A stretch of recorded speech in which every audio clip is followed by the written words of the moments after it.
First of all, I want to give regard to tomorrow being Veteran Day, and want to thank all those who serve this country, allowing us the freedom and all that we have here in the United States. Without them and their sacrifices, we wouldn't be the country that we are. So very grateful to all of our military enlistees of the past and those that are current. All right. With that being said, as we turn the page from Alabama, there were some things that I stood before you and I asked of our team and said that we would do in regard to physicality, toughness, never say die mentality. I think our team displayed that throughout the game. I thought that they went into the game with anticipation of winning. I think they believed they could win all the way until there was no time left on the clock. I thought we started fast. Our defense goes out and plays the style of play that we desire, that have been the standard here for so long. We get them in a second and third situation, give up a yard or two, get them in a 3rd and 1 situation, we stuff them. Get them in a 4th and 1 situation, we stuff them. So from a kickoff coverage unit that didn't let it get outside the 25 special teams to a defense that goes out and plays stellar and goes 4 and out with 3 downs of playing 2 or less, I thought was fantastic by our defensive unit. The offense gets the ball, and we march it down the field. We get the ball into the red zone area and give ourselves an opportunity to get points on the board. And we don't convert, but pleased with the drive. And, okay, we could do this. We're in a good rhythm. We're in a good place. Defense comes back out, plays spectacular again. We get an opportunity on 3rd and 6. We pick up about 12 to 15, and the ball comes loose. And so we give the opponent a short field where they go up 3-0. We go back and forth, and we get to the back end of the half with the score being a touchdown or a possession away. It's 10-3 with 2 minutes and 28 seconds left. And so here's what happens. I say to our football team, I say to media, I say to anybody who would listen, we're going to try to win this game. We're not going there for a moral victory and hope that we can stay with them. We're going to try to win the game. And so with 2:20 and change left and down by 7, we try to get started to get a 2-minute drill going for our football team. I thought, first down we pick up 2-3 yards. Second down, I thought we had a good call. We didn't convert. Third down, I think we got even a better call. They're exactly where we thought they would be. It's the exact defensive call we anticipated, and we don't convert there, unfortunately. And so we punt the ball away to the -34. We flip the field for our opponent, who now has 56 seconds left with no timeouts, and feel confident that we could keep them on that side of the field. They come down and they get points, and so now we go into halftime with the score as such. Here's what we say to our football team when I stood before them. We're going to get the ball back as an offense. We're going to march down the field, and we're going to get points. That's going to happen, all right? And so this middle eight that we talk about, the end of the 3rd quarter, the beginning of the 4th quarter, where we tried to steal a possession, get points, and then get it back in the 3rd would have been pivotal for us. And so you go for it, right? And that's a part of it. That's the risk. That's the risk. It's no different than faking a punt, a kickoff. Well, it's not going to work on the other side of the 50. The only way it works is if it's at your minus 28, when they don't anticipate. It's the element of surprise, right? And if you get it, it's fantastic. If you don't get it, it's questioned, right? So we don't get it before half, and so I question myself. I should have ran it. I shouldn't have did this. And then you come back and you watch the film, and you talk to the kids, and you see when you look in their eyes, their want to, we did the right thing. We were supposed to go for it, and that's a part of it, all right? And so it's an 8-point game into the 4th quarter. with the game very much in the balance and opportunity for us to secure victory. We certainly had our opportunities to do so. The difference, in my opinion, in the game, they had 4 or 5 explosive plays of 20-plus yards. We had 2. We kicked field goals. They scored touchdowns off of those explosive plays. Our game plan was to be methodical, to keep our defense fresh, to mount momentum, to go score for our offense. We win the time of possession game. We win the rushing game. You take out the 38, 40 yards and sacks. I'm talking about handoffs to the backs and to our run game. We do those things for us, for our football team, to put us in position to win. And so a defense can play stellar in respect to complementary football when they play 60 snaps, 62 snaps, opposed to 85 or 90 snaps that we have put them in a position to do at the same time, and so does the offense. So we both had about the same amount of opportunities, give or take 3 to 5 plays or so. And the game plan unfolds the way that we anticipated. The difference is we have to find a way in this week to be better and from the 20 in. And so that is our charge. I like our football team. I like the things that we did. I think it's something to build on.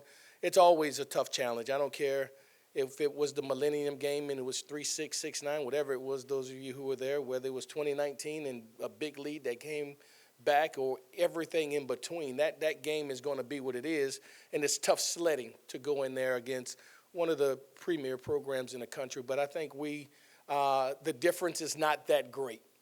And so our charge is to build on those things we did not do well to allow us to go into this week to fix it. And it'll start today in our corrections as we view this film and put it behind us after today. All right, so we'll open up the questions about it or move to Arkansas as you guys see fit. Hey, Frank. Who will be your starting quarterback against Arkansas, Michael or Garrett? Yeah, for the quarterback position, I thought both of them did some good things. I thought both of those guys did things that need to be improved upon. I thought Garrett at times was spectacular. He started off red hot. He did some really good things for us. I felt at the back end we needed a spark and something to get us going and add another dimension to our game. I thought Michael stepped in and gave those things to us as a football team. As of now, nothing has drastically changed in how we have flowed. Outside of the fact, like last week, I'll say to you, we're going to use everything that we have, and both of those guys will play in this game moving forward. How you doing, Coach Frank? In the previous 2 games to Alabama, the defense allowed 200 yards plus rushing. Against Alabama, they only allowed 56 yards rushing. Was that a direct result of the physical practices that you implemented? Yeah. I think it played a part in it, right? I thought mindset. It's a mentality type play in your charge. And when we talk about that opening drive that they have, that was 2nd and 3, 3rd and 1, 4th and 1. You're talking about three downs against a team that have a couple of first-rounders possibly at offensive line, certainly one for sure, that we were able to get our cleats in the ground, get off the ball, change the line of scrimmage, and not allow them to move us. That's a mindset. That's a want to. That's not talent. That's sheer grit. That's sheer determination. My will against your will, I will not be moved. And so I thought our team did that, and I think the style of practice that we've been having, the way that we've gone about conducting our business, and in this small sample size, now it's only, I guess, 10 days, since our transition, but we have, or so, but we have conscientiously, with purpose and intent, built the mindset to be physical running the ball and to be physical stopping the run as well. Hey, Frank, if I could ask a follow-up on the quarterbacks. So last week you said Garrett was the starter. You'd use them all. Does that change this week during the week as far as maybe how you divvy up reps at practice, who gets 1s and 2s reps? Yeah, I thought Garrett did well enough at times to still be in position to be the starter as we start and embark upon this week. And so when we go to corrections today and practice tomorrow, he'll be the first guy that goes in. It's going to be a theme here, I feel. Is there a positive aspect of utilizing both quarterbacks in the same series, even like we've seen in the past? Yeah, you know what? That's a great question because we're not out on anything. Again, I think if you look at body of work and you isolate it, that's good. That was good. We missed that. We got to be able to get that. And they're both imperfect in that sense. They both brought something to the table that helped this team to go up and down the field. They both have things that they need to continue to work on as well. And so I don't think it's just a clear separation where one is beyond the other, that we'll need both of them. And I think and I know we'll use both of them in this game. Coach, just to continue the quarterback train, I guess, when you have a guy like Michael in the game, a really mobile quarterback, what does that really open up for any offense, not just yours? Yeah, I think it makes them account for him in that you can't, that you have to keep integrity of your rush lanes as a defensive line in pursuit. I think it makes you have another defender account for him if he does get through the first level, if you will, because if not, then it becomes a tremendous gain, a huge gain, opposed to that person being in coverage. And so I think there's tremendous validity into having a guy that can extend plays with his legs or even have direct quarterback design runs that they have to account for. Non-QB question. Obviously, chaotic couple of weeks here. Is there a lesson you feel like you may have learned looking back at the 2 weeks, or something, even advice you'd give yourself in the last 2 weeks moving forward? I like what we did the last 2 weeks, and I think every day it tells us something about our football team of what we have done well, what we need to continue to improve upon. And for our team, it's holistic, right? It's the guy who I had to get on this morning who parked in the handicap spot, right? It's the guy who, as we get to the back end of this semester, has to take care of his responsibilities academically to put himself in position to graduate, because that's what you came to LSU for, that it is still an institution of higher learning and that we compete for championships, and the degree in hand is the full measure of success. That one without the other is not good enough. And, we say to our team, if you came to LSU just to play football, then you've made a mistake.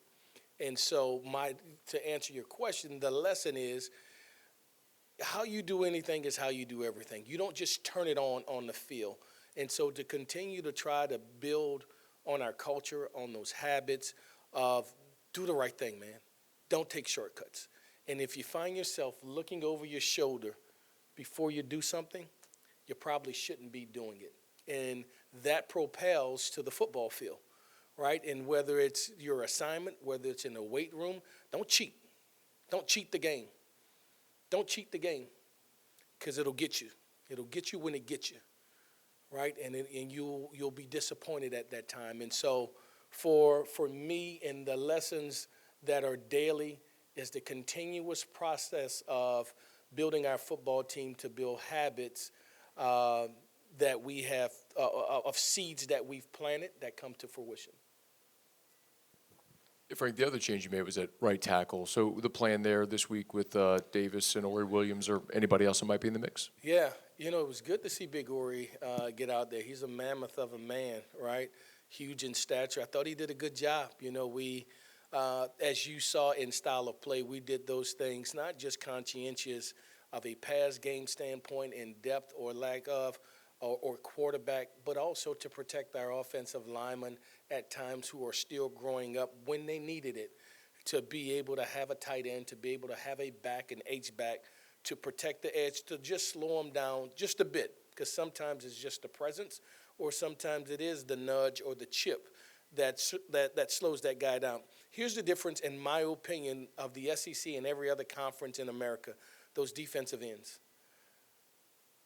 They're the Kiki Mingos, the Miles Garretts, all the Clownies. Those are the guys that make our conference what it is. And so that tackle who's going backwards is going against the most elite player in college football and amateur sport, if you will. And those are the edge rushers in this league. And yet again, we'll have another one that we'll have to face in this week. But so there's consideration taken all the time in those guys that when they go out to the field. And so who'll be the starter?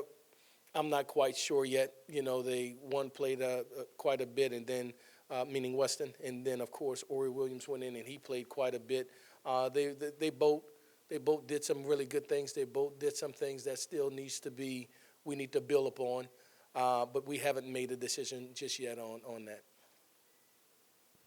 Just you saying that triggered something in my head. Rewatching the game last night, backside pursuit got you guys a lot, I guess. Just, is there anything you can do in getting that off faster to get away from that, or is that kind of the risk you run when you're running those kinds of plays? Well, you're talking run game or pass game? Yeah, and so they run the heel line, right? And so, and that's a unique skill set to turn your toe to get flat, where a guy like myself or maybe one of you, it'll take us we'll have to run a curve to go around. Those guys can turn their toe immediately and go flat down the line of scrimmage and make up the distance like that. And so, we'll have some things schematically to slow down the backside guys. That respectfully, I won't say now, but we'll have some things in place to temper him so he's not a bat out of hell and just running us down.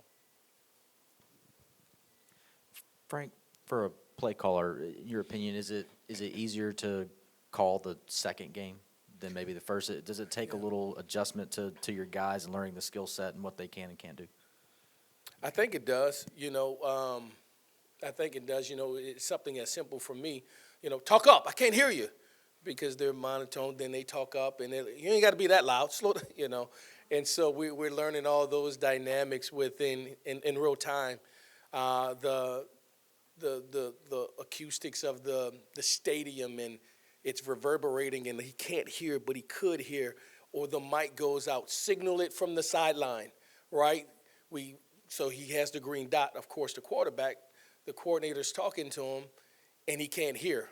We have technical malfunctions that happen, all right? So you got to go from calling it to signaling it, all right, in length, in real time.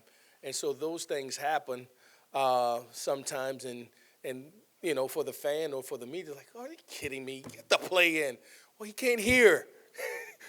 But we can't explain to you he can't hear. We just got to do what we have to do. And so we'll do some things. And so a lesson learned that if we do have a malfunction, we'll make sure that, we're wristbanding some things, not just signaling it to get it in that much faster. And so they're growing, and our quarterbacks had not worn wristbands or done things to help them. And so we learn, you're ever learning, what's the issue? And so my responsibility in game management and of our team is to troubleshoot the issues. So if that was an issue, if it happened again and you had to signal the shift, the formation, the play, and the protection, just how about go wristband one? Done. Instead of all of that. And so those are the things that we're trying to do to benefit our team, to help us play faster. Yeah, point well made, and thanks for putting that in perspective, Jock.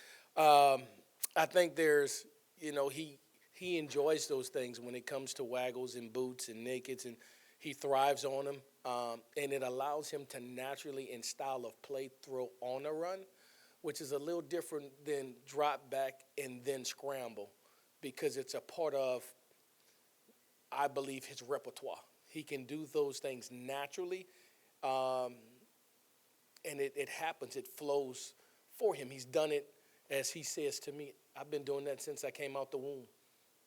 He said that to me, and I said, okay, I like that, right? And so we'll continue to do whatever it is to benefit to benefit Garrett, to benefit Mike, to play to their strengths. Rick, Nick Anderson, what's the latest on him and his knee, and then also where's Witt going into this week? So, Nick Anderson first. Positive. We're really worried on the sideline that it could be something long term. It is not. It does not require procedure, and so we're day by day in a rehabilitation preventative manner with him to get him along the way. I don't know if he'll be ready this morning. He came in, of course, yesterday, Sunday, and again today. We'll continue to monitor it to see. Probably about Wednesday we'll have a real idea of if he'll be up for this game or the next, and moving beyond. What else you asked me about? His thing is, again, as tolerated is how he finished the game. Once we got out there, and we're in Tuscaloosa, and the juices are flowing. He's like, Coach, I can go. Well, yeah, right. You couldn't go yesterday, but that's just your adrenaline, all right? And so he got himself in a frenzy of position, and he's a competitor, so he wanted to play. But you can't tell me the day of the game, right? And so we'll see. We'll see how it goes. I'm uncertain right now. Probably hopeful, without medically using the term doubtful or whatever. But he was in great spirits. He's eager. He wants to be back out there. But we won't put him out there until he can protect himself and play at the level that allows him to be elite. Coach, Trey'Dez Green has been on a roll this entire year. He didn't record a catch against Alabama. When you look back at the film, what did they do against him, and how do we get him more targets and more active? So, be nice to Trey. He was targeted. He was schemed. A couple of times schemed, and we didn't get it to him. A couple of times targeted, and we didn't get the reception. But he is a strength for us that we recognize and that we need. We need Trey to be involved in the game. Unfortunately, he didn't record one because he's a tremendous asset for us, and we'll try to get him going again this week. We'll get him going this week. But we had him, figured in the game plans last week as well. Unfortunately, we couldn't get the catches and receptions that we desire. I got an Arkansas question for you. Oh, good. There you go. Taylor Green was injured in their last game. Do you anticipate he's going to play? And why at times has this defense struggled against running quarterbacks? And he may be the best one. And we faced some really good ones in all due respect. But he's 6'6", athletic, and he's a legit 4'4" guy. And it almost at times looks like he's gliding because of his gait, his stride length. He's a good player. They're prolific, in my opinion, the 8th ranked offense in the country. They can score. They've been behind against opponents and rallied back because of his unique skill set to both run and throw the ball. They're averaging 35 points a game. They can rush the ball from the quarterback position by design. They can hand it off as well. And they have some receivers that can make plays for them. And so they're certainly formidable from that aspect, which makes them extremely dangerous. You watch them against Ole Miss. You watch against Mississippi State, on and on and on. They're in games where they could easily have 2 or 3 more wins that they did not. And they always play us tough. Always have. And so we're expecting to get their very best. We'll have to score touchdowns in this game. That'll have to happen. That's a non-negotiable because they can score. I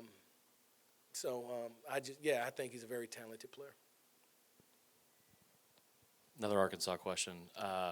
Early kick in Tiger Stadium. Yeah. Any message to the fans about getting out there, being loud? Only 2 home games left for the rest of the season. Yeah. So here's the reality. Here's my my all call, my rally call, if you will, to our fans. We need you. We can't do it without you. You're the best fans in America. You love and you love hard, and we respect that. You have great expectations, and we're trying to meet those expectations because so do we. We want to play well. We want to play well for our fans, for our families. We want to play well for ourselves. We need loud and proud our fans to be in Tiger Stadium early. I know that's tough now. It always have been for them to get their behinds up early, but they got to get it.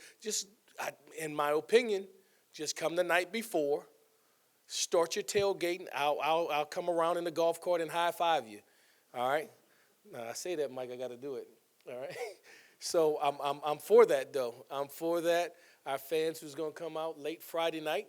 I'll leave the hotel with the team. Come by, see. I'm gonna do a check. Let's do a check to see how many fans are here to get going for Saturday morning. But no, glad to be back home. Glad to perform in Tiger Stadium in the premier venue in all of sports. And so we're excited about having our fan base there to support us.